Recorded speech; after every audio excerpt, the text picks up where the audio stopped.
Le Journal de la Ville, le premier magazine de l'information provinciale.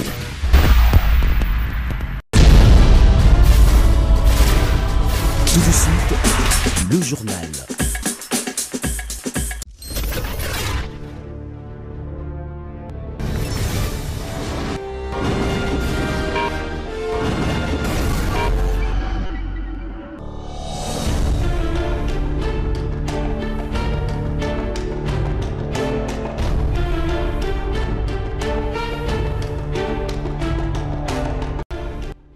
Nous vous savons nombreux à suivre le journal de la ville, mesdames et messieurs. Voici le sommaire. À l'Assemblée nationale, les députés nationaux ont voté pour les réquisitoires du procureur général près la Cour de cassation Firmin Vondé pour des poursuites judiciaires contre Constant Moutamba dans l'affaire Fonds Frivao Kisangani. Pour avoir révélé les secrets d'État et propagation de faux bruits, Nicolas Kazadi, ministre honoraire des Finances et député national dans les visères de la justice, le procureur général près la Cour de cassation Firmin Vondé a saisi l'Assemblée nationale pour la levée de ses immunités afin de permettre à la justice de le poursuivre. C'est tout pour les sommaires. Mesdames et messieurs, encore une fois, bienvenue dans ce journal. Sont pour? Qui sont contre? Qui s'abstiennent? Merci. Au vu du vote, l'Assemblée plénière approuve les conclusions du rapport de l'examen des réquisitoires du procureur général près la Cour de cassation aux fins d'autorisation d'instruction à charge de M. Moutamba Tunguna, Constant, ministre de la Justice et garde des Sceaux. Par conséquent, l'Assemblée nationale accorde au procureur général près la Cour de cassation l'autorisation d'instruction à charge de M. Moutamba Tunguna, Constant, ministre d'État, ministre de la Justice et garde des Sceaux. Constant Moutamba, ministre de la Justice et garde des Sceaux, livré à la justice par l'Assemblée nationale. Au cours de la plénière tenue ce jeudi 29 mai 2025, les députés nationaux ont déclaré recevables les rapports de la commission spéciale chargée d'examiner les réquisitoires du procureur général près la Cour de cassation Firmin Vondé. Il ressort du rapport de la commission spéciale lu par André Liti, rapporteur de la commission. Les députés nationaux membres de la commission spéciale ont recommandé à l'Assemblée plénière d'autoriser l'ouverture de l'instruction judiciaire contre Constant Moutamba, ministre d'État, ministre de la Justice et garde des Sceaux, soupçonné d'organiser un détournement de 19 millions de dollars américains sur les 39 millions et des violations de procédures de passation de marché dans le cadre du projet de construction d'une prison à Kisangani, chef-lieu de la province de la Chopo. Alors que la question était déjà sous examen à l'Assemblée nationale, Constant Moutamba, alors d'un face-à-face avec les agents et cadres de son administration, contesté la procédure initiée à son encontre par la justice. Pour Constant Moutamba, le PG près la Cour de cassation, étant lui-même sous enquête, n'a pas qualité d'initier de poursuite contre sa personne. Et moi, naobanga prison après. Alobakete na kimi à partir de la Tanzanie. Olobela wango ke na yé ko affronter bango. Voilà. Ma oyo na ki na parler de justice. Très bien.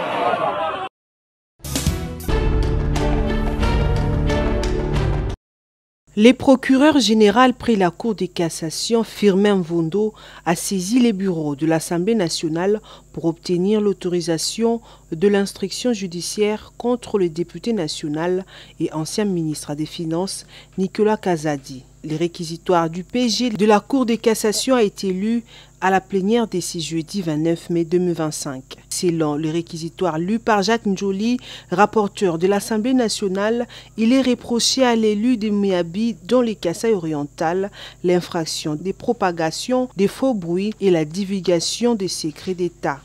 Face à cette situation, Firmin Vondé estime que Nicolas Kazadi doit être auditionné et présenter sa version des faits pour éclairer la religion de la justice. En réaction, le président de l'Assemblée nationale a annoncé la mise en place d'une commission spéciale chargée d'examiner ces réquisitoires. Pour rappel, au cours d'une émission diffusée sur YouTube, l'ancien ministre des Finances de la République démocratique du Congo, Nicolas Kazadi, a affirmé que l'État avait créé 53 établissements publics au cours du premier mandat du président Félix Tshisekedi sans aucune prévision budgétaire. Tous les premiers mandats, l'État crée 53 établissements publics nouveaux. On les paye en cours d'année sans prévision budgétaire. Ils commencent à recruter. Ils n'ont même pas des cadres limites, avait-il déclaré. Nicolas Kazadi, qui a dirigé les ministères des Finances entre avril 2021 et juin 2024, soit pendant 3 ans et 1 mois, a également critiqué les pratiques budgétaires au sein des institutions. Nous voulons trop de jouissances. S'il y a de l'argent, partageons d'abord et nous allons réfléchir après.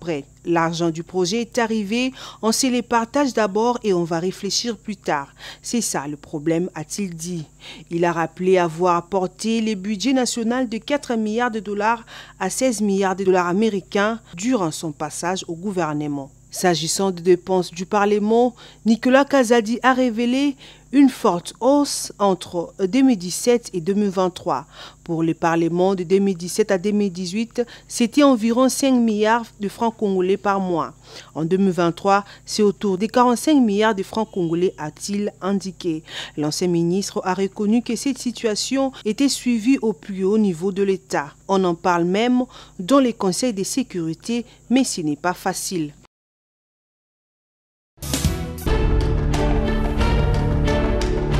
La représentation nationale a procédé lors de la séance plénière du mercredi 28 mai 2025 à l'examen et l'adoption du projet de loi portant l'utilisation sûre, sécurisée et pacifique de rayonnement ionisant et des applications nucléaires avant l'audition de réponse du VPM de l'Intérieur, Sécurité, Décentralisation Affaires coutumières pour conclure par la question orale avec débat du député national Claude Missaré adressé au directeur général de la Régie de voies aériennes. D'abord, le projet de loi portant une utilisation sûre, sécurisée et pacifique de rayonnement ionisant et des applications nucléaires, porté par le ministre de la Recherche scientifique et Innovation technologique, Gilbert Kabanda Kouringa. Ce projet de loi s'inscrit dans le nouveau contexte qui exige qu'un nouveau cadre légal et réglementaire prenne aussi en compte d'autres aspects de droit nucléaire international comme la sûreté et la sécurité nucléaire, la responsabilité civile et les garanties nucléaires. La deuxième matière, traitée lors de cette séance plénière, la question orale avec débat du député national Claude Missaré, adressé au directeur général de la Régie de voies aériennes autour de la redevance GOPAS. Plus de 15 ans après et malgré les millions de dollars américains qui seraient perçus chaque mois par le banque commerciale, la plupart des aéroports du pays sont dans un état indésirable et très critique, causant ainsi plusieurs incidents. Quel est le montant global de la dette? Quelles sont les recettes déjà réalisées à travers la dite redevance? Quel est le montant qui a déjà été remboursé? Quels sont les projets exécutés? Dans sa réponse devant la représentation nationale, Léonard Ngoma Mbaki, directeur général de la RVA, explique: les montants du prêt contracté par le gouvernement de la République démocratique du Congo auprès de Exim Bank of China, qui est de 60 millions de dollars. Les flux encaissés s'élèvent à 362 910 958,94 dollars. La Régie des voies aériennes a déjà remboursé 19 90 904 dollars. De divers projets ont été réalisés et équipements acquis. Intervenant à la suite de réponses du directeur général de la RVA, le président de la Chambre basse du Parlement, le professeur Vetel Kameri, a invité Léonard Ngoma à ne pas endosser la gabegie financière de ses prédécesseurs, même s'il y a continuité dans les affaires de l'État. Il nous dit qu'ils ont recouvré plus de 360 millions de dollars américains et une dette auprès de l'Exim Bank de 60 millions de dollars américains. Mais comment avec 60 millions de dollars, vous ne remboursez pas 60 millions? Pour réhabiliter, pas construire, réhabiliter 5 km, 60 millions de dollars américains. Et vous dites que vos prédécesseurs, vous n'avez jamais réceptionné cet ouvrage. Mais cet argent est passé où? Il y a de quoi se poser des questions. Alors quand vous nous parlez d'ascenseur à l'aéroport d'Ndjili, d'ascenseur à l'aéroport de la Loano, c'est pour monter au 40e niveau de l'aéroport. Monsieur le DG, quand vous allez répondre aux questions des députés, nous allons vous demander tout simplement de ne pas endosser la gabegie financière de vos prédécesseurs. Dernière matière à l'ordre du jour, l'audition de la réponse du vice-premier ministre, ministre de l'Intérieur, Sécurité, Décentralisation Affaires coutumières, Jacquemain Chabani-Loukou, aux multiples préoccupations des députés nationaux à la suite de la question orale avec débat lui adressée par le député national Eyangamboyo Vénance. À ce jour, 6239 délinquants présumés criminels interpellés, 3829 jugés et condamnés, 2410 encore en instance judiciaire. Dans sa conclusion, l'auteur de la question orale avec débat, le député national Eyangamboyo Vénance, recommande ce qui suit. Je recommande au VPM de procéder à l'identification des policiers non pris en charge dans le meilleur délai. La mise en place d'un plan urgent avec des actions concrètes. La vulgarisation en collaboration avec les élus nationaux des textes et des lois fixant les infractions et les amendes qui existent en République démocratique du Congo. Dans le souci de rencontrer les préoccupations de 26 intervenants, le directeur général de la RVA a demandé un délai de 48 heures, lequel lui a été accordé. Le président de l'Assemblée nationale, Vital Kamerhe, a reçu en audience le mercredi 28 mai 2025 le président du Conseil supérieur de l'audiovisuel et de la communication. Christian Bosembe était venu remettre au speaker de la Chambre basse du Parlement, qui était accompagné du rapporteur Jacques Joly, le rapport annuel 2024 de cette institution d'appui à la démocratie. Dans ce document, le CESAC a dressé les bilans de ses actions en matière de régulation des médias, de monitoring électoral, de traitement des contentieux médiatiques, ainsi que du renforcement des capacités des professionnels de la presse. Le CESAC, comme lui-même l'a dit le président, c'est une grande institution, mais en même temps, ça joue un rôle très important pour la régulation des médias. Qui dit régulation de médias, il dit régulation des conflits qui passent à 90% dans les médias. Et nous devons contrôler ce contenu-là. Et étant donné que nous sommes en même temps un organe important, il fallait que l'on vienne déposer le rapport et on l'a fait. Et le président était content et nous aussi, nous sommes contents parce que nous sommes acquittés de ce devoir assez important. Les rapports retracent toutes les activités annuelles, ce que nous avons fait, le grand projet, les difficultés, les perspectives, bref, la vie quotidienne de l'institution. Et nos grands défis d'ailleurs, je crois que quand le président lira à cette assemblée, ce rapport, et lorsque la représentation nationale lira ce rapport, comprendra bien évidemment les vrais problèmes et surtout les vrais défis. Christian Bosembe s'est penché sur les caractères républicains de cette démarche. Qui a-t-il déclaré témoigne de l'engagement du CESAC à faire preuve de transparence et de redevabilité vis-à-vis du Parlement conformément à son mandat légal. En retour, Vital Kamerhe a réaffirmé l'engagement de la Chambre basse du Parlement à soutenir cette institution dans la promotion de la liberté de la presse et du respect de l'éthique journalistique. Rappelons que le CESAC est une institution d'appui à la démocratie qui a pour mission d'assurer la protection et la promotion de la liberté de la presse.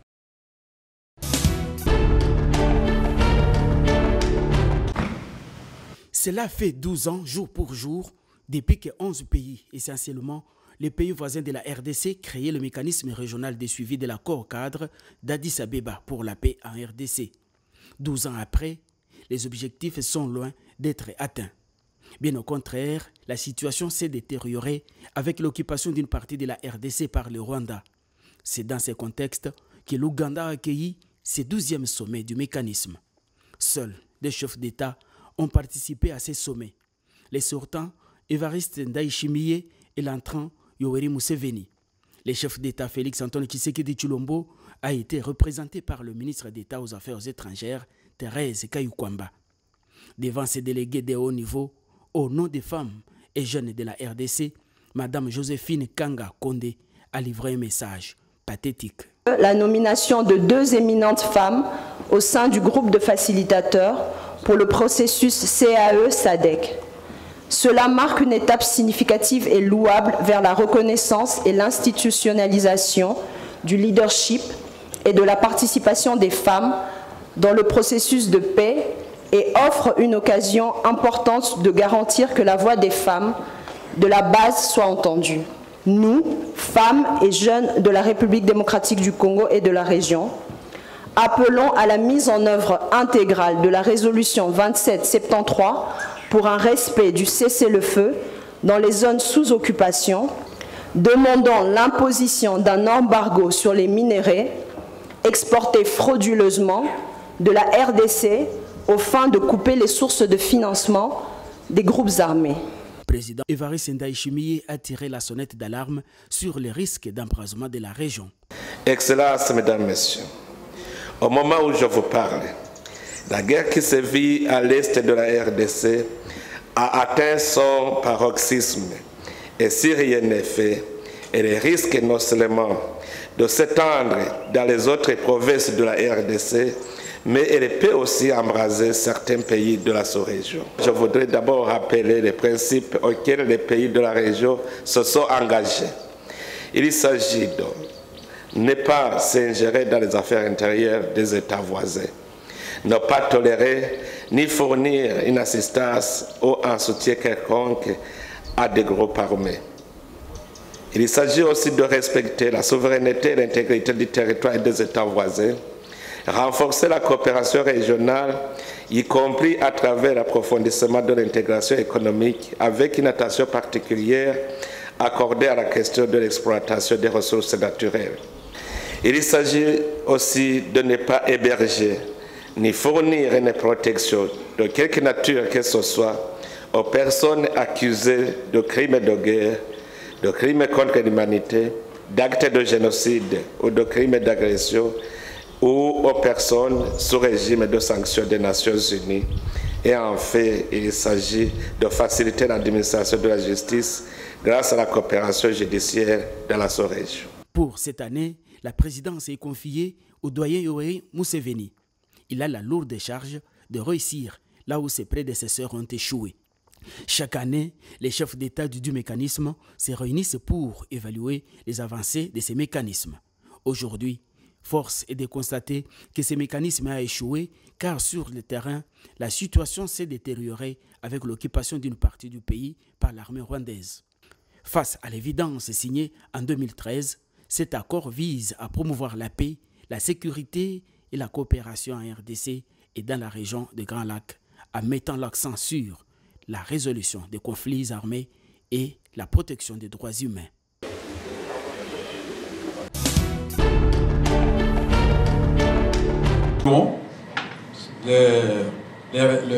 La situation humanitaire en République démocratique du Congo reste critique, aggravée par la guerre d'agression et les catastrophes naturelles, inondations, vents violents, incendies et naufrages. Ce mercredi 28 mai 2025 à Kinshasa, la ministre Nathalie Aziza Mounana a présenté aux députés européens les bilans des inondations et catastrophes ayant frappé la République démocratique du Congo de décembre 2024 à mai 2025, mettant en lumière l'urgence d'une intervention humanitaire. Outre la situation de la ville de Kinshasa, les conséquences humanitaires des sinistrés dues aux inondations pluviales et torrentielles et vents violents dans d'autres provinces, d'autres types de catastrophes enregistrées. À côté de ces inondations, d'autres situations d'urgence et catastrophes ont été enregistrés à travers le territoire national. En soutenant ces efforts du gouvernement congolais, l'Union européenne témoigne de son engagement en faveur de la paix et de la stabilité dans les régions les plus touchées en République démocratique du Congo. Le secrétaire général d'intérim aux actions humanitaires, André Kassogo, et Franklin Kisweme, directeur de la protection de l'enfance, ont plaidé pour l'ouverture des couloirs humanitaires afin de venir en aide aux populations vivant dans des zones occupées par les rebelles. Si nous évaluons les activités de réponse que nous avons mises en place depuis les 6 derniers mois, effectivement, on constate que nous avons encore suffisamment besoin de l'appui de l'Union européenne. Quand nous évaluons, les besoins qui sont couverts n'atteignent pas plus de 10% des besoins exprimés par les sinistrés. D'où notre besoin de recourir à vous. Et il n'y a pas que l'appui matériel, mais nous avons aussi besoin d'appui technique pour mettre en place tous nos programmes. Engagement des parlementaires européens. À l'issue de cette rencontre, les députés européens ont pris l'engagement d'accompagner le gouvernement congolais dans ses efforts humanitaires sous la direction de Nathalie Aziza Mounana, ministre des Affaires sociales, Actions humanitaires et solidarité nationale. Parce qu'on est très inquiet sur la situation humanitaire sur place, sur la situation des déplacés, sur la situation des femmes violées, sur la situation des enfants. Et c'est pour ça qu'on veut vraiment vous écouter. Une avancée majeure pour la diplomatie humanitaire et le soutien aux sinistrés en RDC.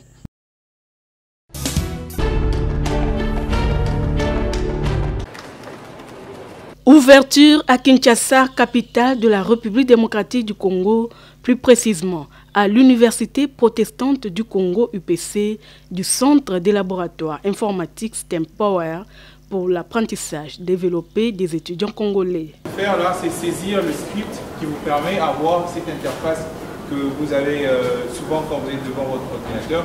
Sur le lot qui est venu, c'est cette version de multimètre qui est encore plus performante par rapport à celle-ci. La cérémonie inaugurale s'est déroulée au sein de l'UPC en présence du recteur de cet alma mater, le révérend docteur Robert Kwim Bibibikam, du directeur général du STEM Power Edwin Konfa, des corps académiques et étudiants. Ces centres installés à l'UPC a pour objectif de former des étudiants dans différents programmes STEM tels que sciences, technologies, ingénierie et mathématiques et de promouvoir l'éducation STEM et préparer l'avenir des jeunes et contribuer pour le développement du Congo. Pour le directeur général du STEM Power Edwin Konfa, avec sa 40 centres déjà implantés dans différents pays d'Afrique, créer des génies au Congo, tels sont les résultats attendus de ces partenariats scellés entre son institution et l'UPC. Les élèves auront la possibilité de rêver et de créer ce qu'ils ont dans la tête. Et je suis convaincu qu'on aura des scientifiques qui vont sortir après les formations de ce centre. Je sais qu'on va avoir les jeunes qui vont venir avec les idées.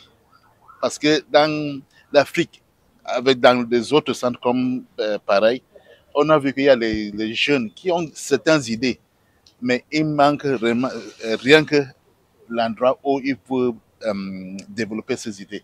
De son côté, le révérend docteur Robert Kwim Bibibikam a exprimé sa reconnaissance au directeur général du STEM Power pour ses dons de matériel informatique fait à son université. Un mot de remerciement à notre partenaire STEM Power qui s'investit dans les établissements d'enseignement supérieur en Afrique par rapport au matériel informatique. Nous avons reçu plus de 30 ordinateurs et d'autres matériels informatiques pour l'avancement de la recherche, de la science. Vous savez qu'à l'Université protestante du Congo, comme dans tous les établissements d'enseignement supérieur universitaire, il y a la mission des universités.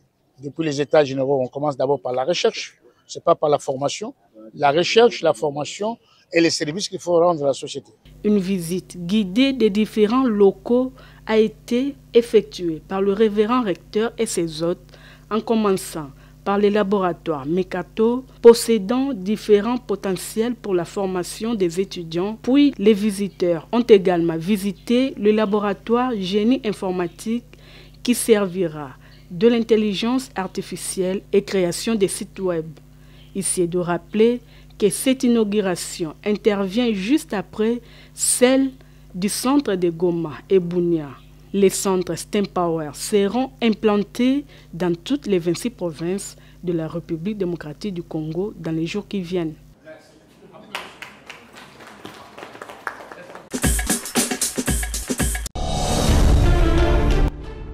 Nous sommes arrivés à la fin de ce journal de la ville, mesdames et messieurs.